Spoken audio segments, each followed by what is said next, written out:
Hello everyone, Alchemicgree here. Welcome to, this is going to be a little different than my usual thing, because this is not technically a game, but it can kind of run like one. I mean, visual novels are a game, so why not a choose your own adventure? So this is Before the Storm. This is in support of Dungeons & Dragons by D&D Beyond, which is then also supported and created by Wizards of the Coast. I'm playing this because play is the loose term here. Because it's a choose your own adventure tutorial for people who want to get into D&D Beyond. I'll put links in the description below.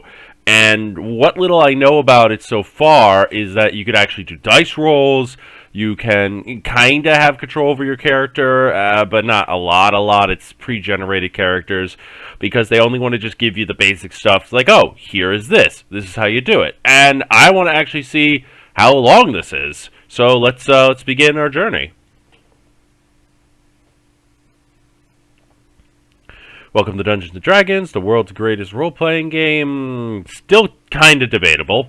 D&D is a collaborative storytelling game. Together with friends, you will embark on epic adventures across fantastic lands. One player is the dungeon master and acts as narrator and arbiter of the rules. The rest of the players are the heroes and adventuring party or work together to solve puzzles, fight fearsome foes, and reap the rewards gained from such thing. Ready for adventure? This will take you through a series of quests and challenges, and the decisions you make along the way will the outcome of the very story. The journey awaits. Alright, let's begin.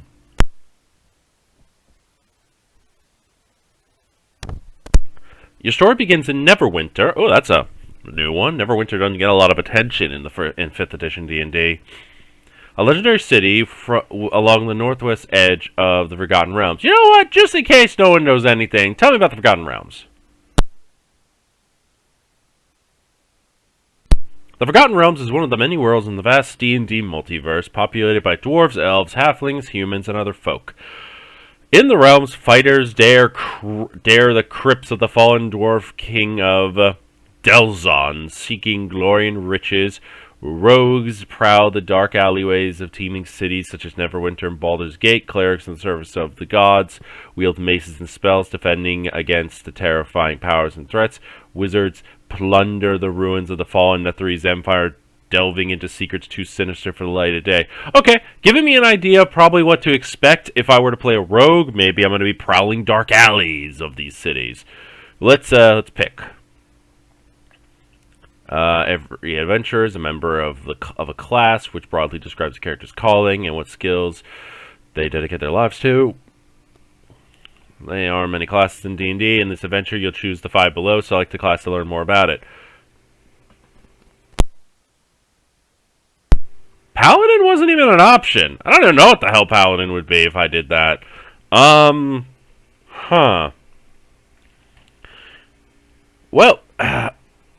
let's see.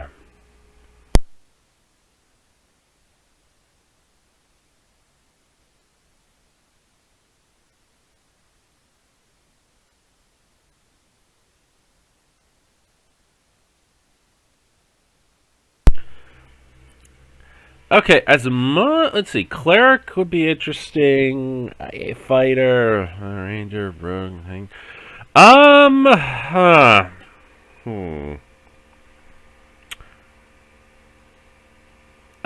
think I'm gonna go with rogue, and you know what? Depending on how long this is, maybe I'll do the others, or maybe I'll just do rogue, and if you guys want to see what the others are, play them yourself. Let's go, rogue. Rogues develop broad expertise that few other characters can match. Why, thank you. When it comes to battle, rogues prioritize cunning over brute strength, placing one precise strike exactly where the attack hurts the most. Yeah, like, if I lived in this world, I have no confidence in myself. It's the same logic when I've applied myself to, oh, if I lived in this world or that world, I would have amazing powers. It's like, no, odds are 9 out of 10 times I'd probably just be a guy. Just a random background guy. So, might be safer to just presume, well, if you're going to be the guy, what does the guy do? Well, the guy could be a fighter if they're strong, and I'm not strong. I'll do rogue. Let's do it. That's me. So you are a rogue. Your best abilities are dexterity. Ooh, a +3 to dexterity. Just for context, I'm not unfamiliar with Dungeons and Dragons. I've played for many years now. I've been a dungeon master for many years. I started back in 4th edition, actually, and I primarily prefer 5th edition. Though I have played some other games. I played Call of Cthulhu. I played Pathfinder, stuff like that. So I know what they're saying, but just this is more for people who want to get into it and just want to see what you're getting. So let's see. So a +3 in charisma, proficient in acrobatics, deception, investigation, perception, sleight of hand, and stealth, as well as thieves' tools and many weapons. And okay, 9 hit points. I'm at level 1. I must have a pretty good constitution, because your starting health is like equal to your hit die, which a rogue is an 8, a D8, so I would have 8 plus whatever my con mod is, so I probably have a +1 to my constitution. So 9 health, not bad. Okay. What do each ability do? 6 abilities briefly describe a character's physical and mental characteristics. An ability score mostly functions. His most important function is providing an ability modifier, and positive or negative numbers add to the score, saving throw, and attack rolls.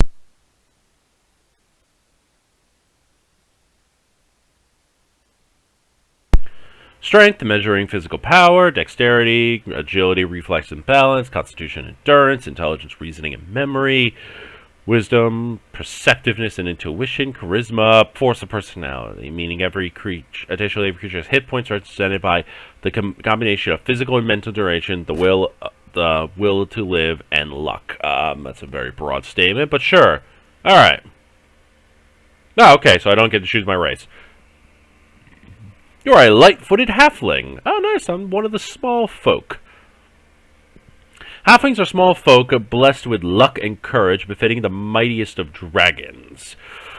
Lightfoot halflings easily hide from notice, slipping around behind larger folk, be them friend or foe. Yeah, no, I'm a sneaky little bastard. Used your early life as pet. Ah, criminal background, because of course I'm a rogue. Let's go with that. At an early age, you fell in with the thieves' guild called the Gilded Gallows. Ooh, fancy. The guild has prospered in recent years, and its influence is spreading across the Sword Coast. You followed that expansion, hoping to find your fortune in the city of Neverwinter. Okay, okay.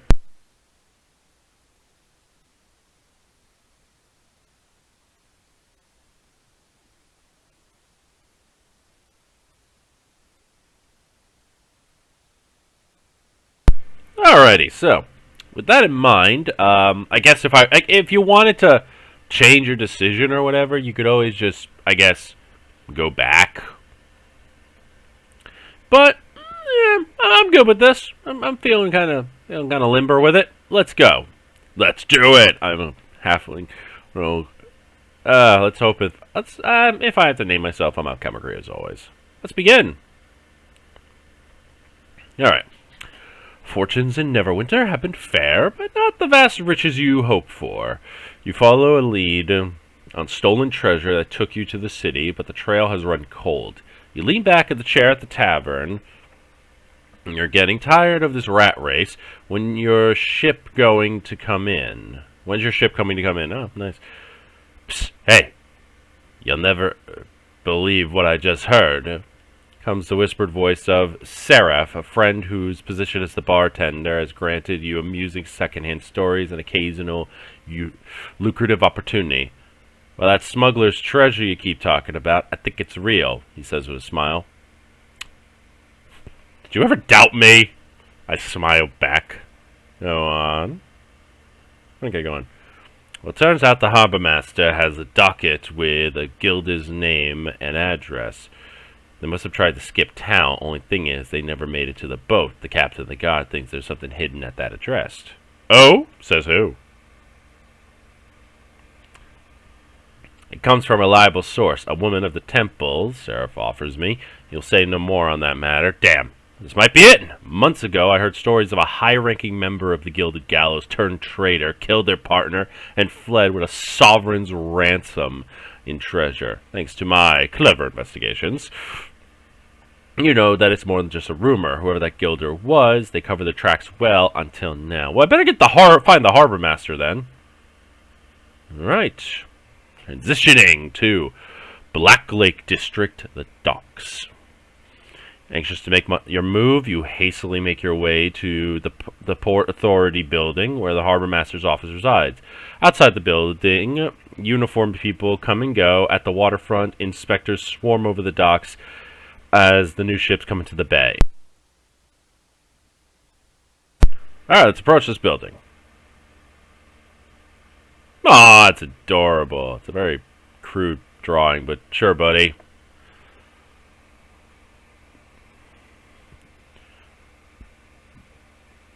As you walk up to the door, you see a guard leaning back on a stool with her cap over her eyes. Is that a woman? Neat. A sign on the door warns, "Stay out. Authorized access only. Trespassers will be keel-hauled." You pause and reflect. What's the worst that can happen? What happens next? What happens next is up to me. I'm proficient in a variety of skills. Perhaps you could try something clever to resolve this. Any course of action requires some combination of skill, natural ability, and luck to pull off. D&D often represents that by having you roll a 20-sided die or d20 and add one of your modifiers. Sometimes you can add other bonuses depending on your characters. Okay. Alright. Let's see. Clearly an authorized place to go, but I'd rather... Let's start this out diplomatically. I don't want to come across as roguish in my approach. Let's try to talk my way in. Alright. So I try to talk my way in, I roll it, I get to add, because I'm proficient, because I'm +3 to charisma, plus I'm also proficient in deception, since I'm level 1, and the DC is 15. Oof, so I have to roll a 10 or higher to talk my way in. Let's do this.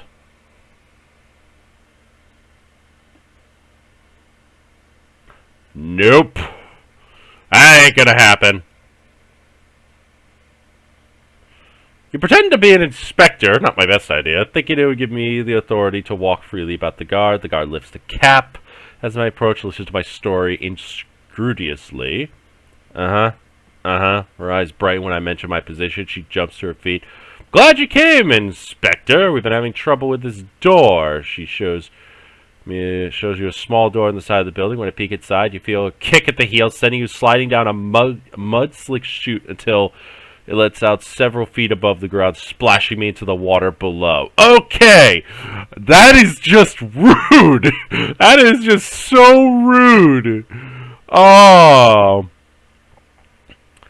I'm gonna kill that bitch. This seems to be where the waterway and the sewage meet. Maybe the rude guard did a favor after all. Vigor renewed, you enter the dim tunnel. After a few minutes wading further to the darkness, you hear deep squeaks and heavy splashes. A giant rat emerges from the shadow. It's almost twice your height. Perhaps some kind of magical influence has grown the rat on its massive size. Giant rats tend to be enemies, and yeah.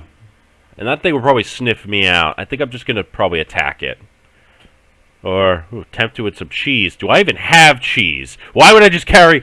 I guess rations count as cheese? I tried the diplomatic approach. It didn't really work. Let's kill this rat. Take a step back. I flick a dagger. Okay. The AC is 10, so I just have to get a 5 or higher. Come on. Give me a... Thank God. Alright. Dagger. The spinning blade flies through the air, sticks into the rat matted fur for 3 damage. It squeals, gnashes its teeth, and charges angrily through the water at you. With monstrous vermin almost upon you, your eyes dart around hastily looking for another way out. Oh no, I'm finishing this thing off. Alright. Draw my next blade. I'm going to stab this rat. Come on, come on. Oh, so close. I wonder if it eventually gets a critical hit. That would be fun. Alright. Alright, you deeply cut into the rat for 4 damage, and it runs down the tunnel squealing. You trudge through the shin-deep water, trying not to think about its contents. Eventually you come to a grate in the ceiling that seemingly opens to the building above. You quietly push the iron grate aside and climb up into the dusty hallway. Down the corridor, you spot light from another room. You creep along some stacked crates nearby and shimmy up to a small window. Inside the next room, you see a man wearing a harbor master's badge and studying some papers. You wait a while, but your patience pays off. He exits, leaving the empty room. Okay. Alright, let's do this. Let's delve inside. It's not telling me the DC. Oh boy. Oh, thank God.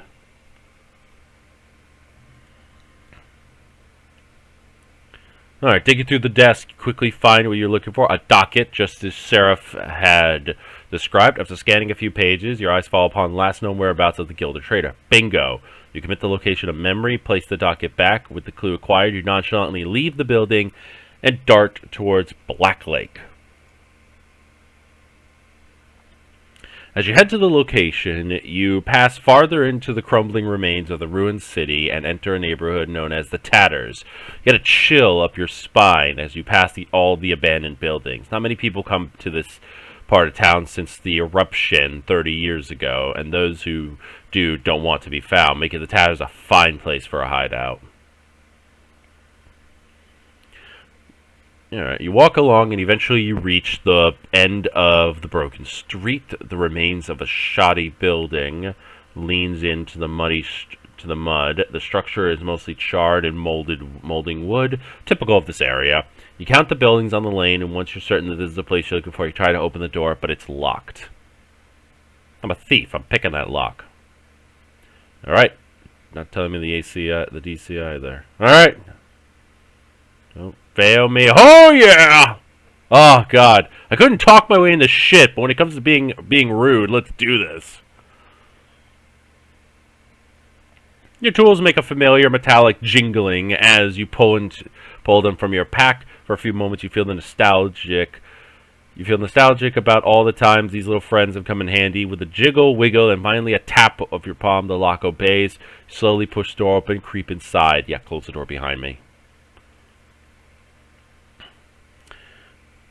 Oh boy. Right as you enter the building, you come face to face with a towering dragon form wearing a uniform belonging to the city watch featuring a captain's badge. What do we have here? She snarls. Again, another woman. A little rat, maybe. Who told you about this place? I can probably guess. What? You mean this isn't my house? No, I'm just lost. Could you help me out?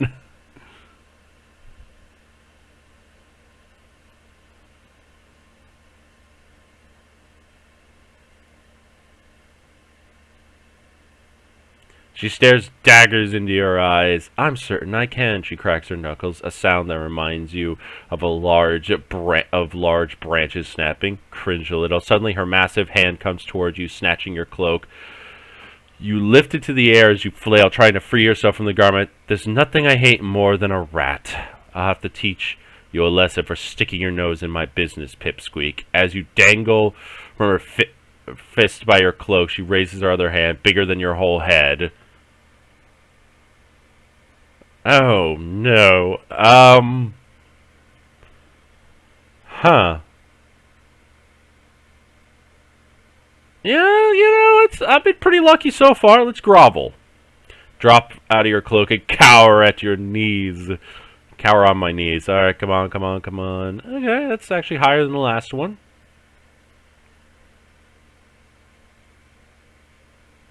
You get down on your knees, tell the captain how sorry you are, how benevolent she is, how talented she is at her job. She snorts. That's what I thought. I don't have time to waste on drying up pathetic drips like you anyway. Get out of here and don't let me catch you sneaking around again. Flings you to the ground, turns to leave. Looks like this was your lucky day. As the captain walks out of the building, you see her motion over another constable and hand him a torn piece of paper. He takes the parchment, folding it and slipping it in his cloak. Take this map back to my office. I have another rat to catch, the captain says under her breath, and the two split ways. Maybe that map is your next clue. You inconspicuously begin to follow the second officer. Yeah, we're tailing this constable. That Dragonborn? Probably not. The captain and the subordinate, Protector's Enclave, the Hall of Justice. The captain and the subordinate part ways, and you follow the path the subordinate took. As you exit the tatters, you tail the constable from a safe distance. After some time, the guard walks into the southern district called Protector's Enclave, then finally into a modest stone fortification, the Keep of the City Watch. How the hell do I get in? With constables all over the fort, you can't help feeling surrounded. A guard stands at attention at the front gate. You're in the lion's den now, but I have to get in.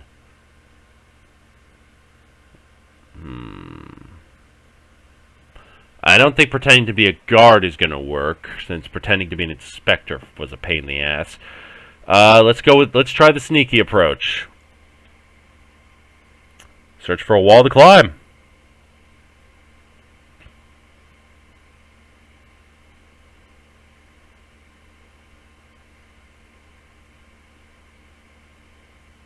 Alright, with trusty pittons in hand, you skillfully scale a wall in the dark corner to the west. The coast is clear, so you skulk around the top of the wall until you come to a side entrance. You slip into an unlit, empty hall with several doors. You creep around the hall, peeling in each room until you peek into a room that contains the constable from earlier, inspecting the map. After a short time, the constable exits the room with another guard through a second door. You see the torn map on the desk. 6 other watch members sit along a row of desks, busy at work. Okay, let's sneak in. Get that map.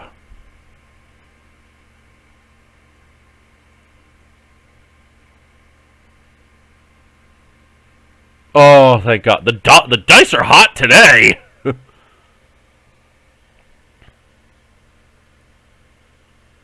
You wait until all the constables seem to be completely focused on their work. You take a deep breath and tiptoe silently into the room. A guard coughs, and you freeze. Your back against a wall. You're completely exposed. But the officer immediately continues their work. You let out a sigh of relief and keep shimmying along the wall. Once behind the desk, you snake your arm up over the edge and swipe the map. With none of the other watch members the wiser, slithering back to the hall, you quickly leave the way you came in. Make it down the end of the hall, where you can see daylight sleeping in through the paths ahead. You angle in slightly, ready to sprint past the final hallway before you slip away to freedom. A towering guard turns the corner just as you hear. You skid to a stop to avoid running directly into him. He looks down at you intently. Hey, you're not supposed to be here. Book it! Book it! I'm out of here! I'm running! Just don't grab my cloak. It's apparently my weakness. Yeah, dirty 20. You run past him and tumble through his legs. He spins around, chase after you. The guard pursues. Just run! You take off, attempting to pass him. You flee the building, leaving a cacophony of confusion behind you. I escaped. Good. You study the newly acquired map fragment as you make your way out of the southern district. At the map center is a finger-smudged circle labeled Dragon's Rest. You've heard of a remote community of hermits who live there now, the perfect place to hide for someone wishing to escape their past. You stuff the map back into your cloak with a smile. What can you say? You're feeling lucky. Get out of town. Alright, set sail for Stormwreck Isle. Ooh, that's actually, that's interesting, because Stormwreck Isle is the setting of the current, redone, starting guide. Starting kit that is level, 1 to 3. I vaguely believe I saw that being advertised in this, D&D thing before I clicked in to play this. So it's possible that this is just a way for you to, have an enthusiastic backstory before you ended up on Stormwreck Isle. That's actually very interesting to know. Along the docks of the Black Lake District, you're able to find a haggard ship's captain by the name of Drowse, who agrees to ferry you to Dragon's Rest. You book passage for the next day, Gather your belongings and then board the vessel. At dawn the next day, you set sail for your next adventure. Onwards to adventure. Ah. Congratulations, your journey has concluded. Thank you for playing. Now, let's see how you did. Yeah, huzzah. I survived, 9 out of 10 pit points. Okay. Before the storm. That's why it's called Before the Storm, because before you go to Stormwreck Isle. Okay. Let's see. So, I survived with 9 out of 9 hit points. Here's what I did in Waterdeep. I found the Harbor Master's secret docket. I groveled in the tatters. And I got what I needed and ran the heck out of here. Okay. That's actually, okay, that was actually kind of fun. That was fun. Alright, so, let's see. There's probably a lot more you can do here. That was probably not even a lot. So, thank you so much for watching. Share, subscribe, let me know what you think. Leave comments below, and I'll be with you next time. Thank you, and goodbye.